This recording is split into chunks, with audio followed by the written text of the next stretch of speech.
Uy, Dre.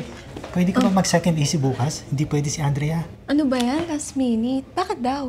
May issue kasi si Andre. Ano issue? Bata pa lang kasi ako sa Pinas. Nasa showbiz na ako. Hanggang sa nagka-trauma ako. Kapag naririnig ko yung clapper, yung katawan ko, umaarte siya ng pusa. Uy, teka. Uy, anong ginagawa mo? To see is to believe. Nasaan ang anak ko?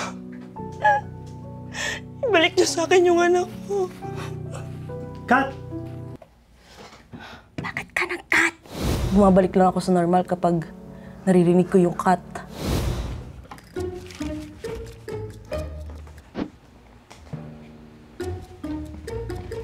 Ginagawa mo dito? Di ako convinced, kuya.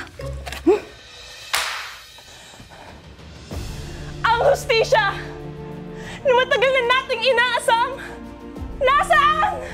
Cut!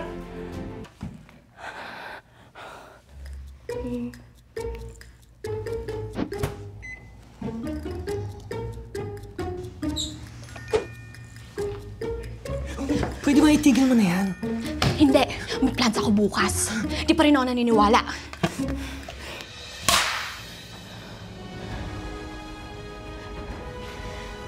Binigay ko ng lahat? Pinagpalit mo pa rin ako sa babaeng yon? Walang iya ka? Cut!